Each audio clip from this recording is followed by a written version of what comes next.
Good morning and welcome back to the Lynn Lowdown. I'm Dani Vittori, and today we have on the Pine Hill Civic Association. We have their president, Josh Polonsky. Thanks for coming on the show. Thank you for having me.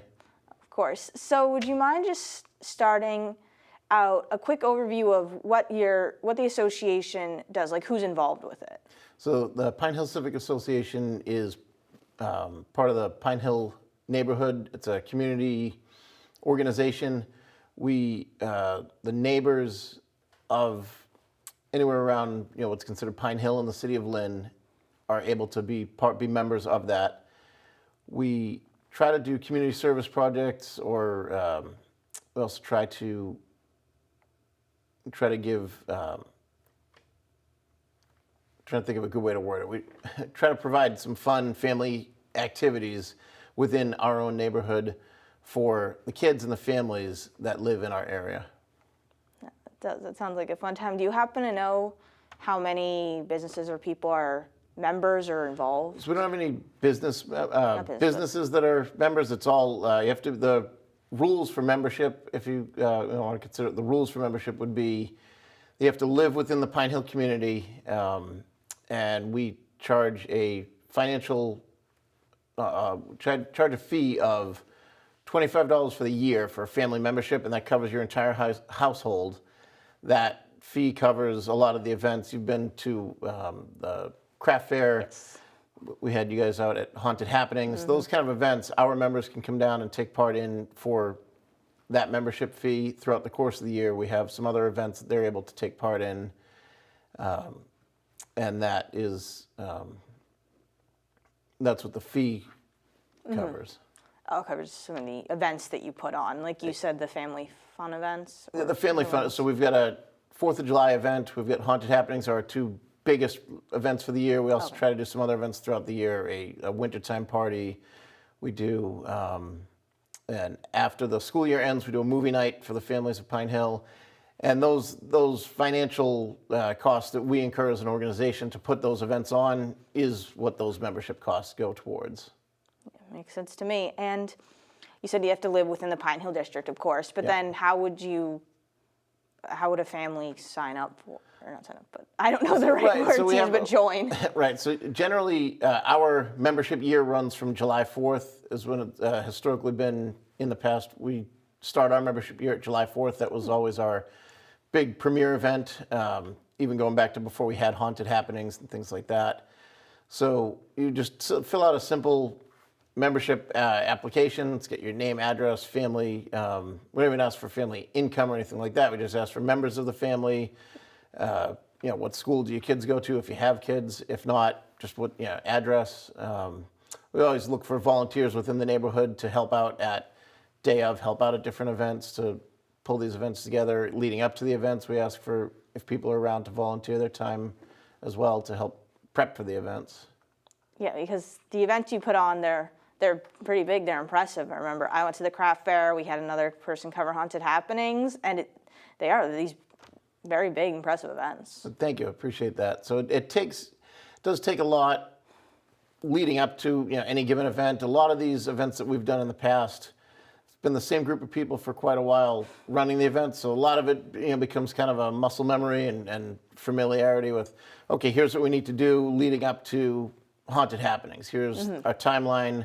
We've taken some notes and tweaked our notes every year at the end of each event, say, all right, we could do this and this and this better. How do we improve upon it next year? And then what did we do last year? That kind of helps with the planning and the prep of the events to sort of have that institutional knowledge of going forward and making the events happen. Yeah, every year sort of building off of it, going, what could we do better? What could we change? What went well? Exactly. You said, learning from it.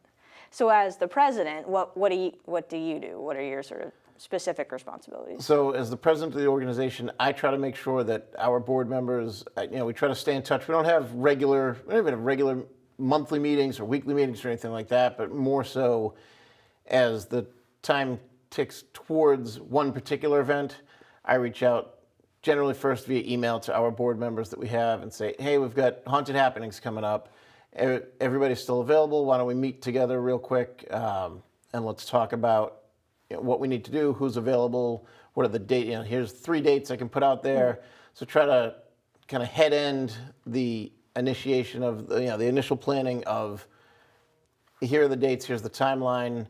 Let's find something that works for everybody, what makes sense, what doesn't make sense, and sort of get the informational flow going, and then the board members jump in instantaneously and say, okay, I want to take on this, I can take on this, I can do this, I can't do this, but maybe somebody else can. So just kind of overall, as it relates to specific events throughout the year, kind of keep us on a timeline and keep the information flow set up with the City of Lynn. When we're going to use, say, Gallagher Park, for example, we need to reach out to the DPW. Generally, I end up reaching out to the DPW for the use of facilities forms and things like that to make sure that that paperwork end of it is on point. Yeah. Sounds like a big job, a really important one, because you have to make sure the events flow well. And one of the events that you mentioned before, the craft fair, you were talking about what the proceeds go towards, the helping a family. Right. So we charge a table fee for our vendors at the craft fair that we run. This past year, we had 30 vendors come out, and they were able to sell, their different homemade crafts and things like that, small businesses. So we charge them a table fee, which, from what I've learned, is considerably cheaper than a lot of other craft fairs that these vendors have gone to. So what we're doing, we feel like it's important, as I said, important to have events for the community, and at the same time, we feel like it's important to support things like small business or homemade crafter. So we take that table fee, and then with that fee, we sponsor a family in need at Christmas time. And we got that family. This will be our 3rd year sponsoring the family. We worked with the Lynn Community Health Center in anonymously finding a family in need at Christmas time who otherwise wouldn't have a Christmas or wouldn't have things at Christmas, and we're able to provide a list. We get a list from the shelter. It's generally a family going into transitional housing. The shelter will provide us a list of everybody, mom, dad, kids, and so on.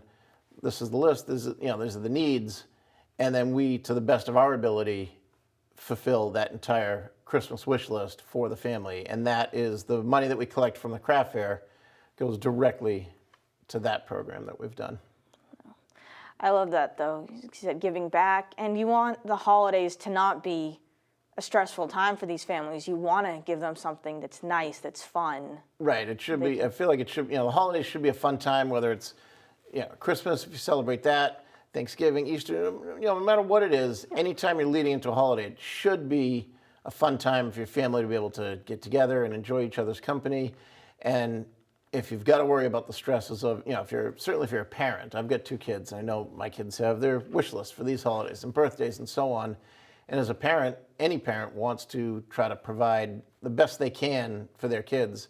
And if you're in a situation where you can't, and we as an organization are able to help lift any kind of burden off of a family, then that's our way of giving back. We're glad to do so.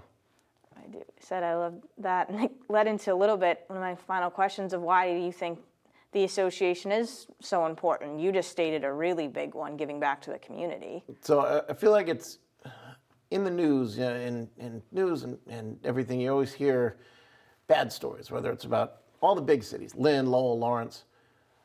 Bad news happens, travels fast, much faster than good news, and people kind of get down and feel like, oh man, this is happening, that's happening. But if we can lift people up and show that there's still good in the community, we can show people that it's a great thing to do. Come out to your neighborhood and have fun. I know that happens all around the city of Lynn with other organizations similar to ours in the individual neighborhoods where people come out, they have fun, they enjoy each other's company, they enjoy their neighbors. Getting to know your neighbors is important, and it builds that sense of community. I think that's important, to build a sense of community within the city, within your own neighborhoods, where people get to know each other and can realize you can have fun right here in your own backyard. Yeah, definitely. And it seems like your association really does that. I'm so glad you were able to come on and talk about it, share some of your events. And I appreciate that. Yeah, we've been around, the Pine Hill Civic Association has existed since 1915. Wow. So despite the fact I've been involved for quite a long time, both as a kid, my parents ran the organization when I was a kid. Oh, wow. And then I took over as I get older. I haven't been around since 1915 anyhow. Not quite. My kids might argue the point, but Not quite. not quite that long. Well, again, thank you, Josh, for coming on, for sharing Thank you. some of this history. I appreciate it. Of course, anytime. And once again, I'm Dani Vittori. This is the Lynn Lowdown. We'll see you next week with more guests.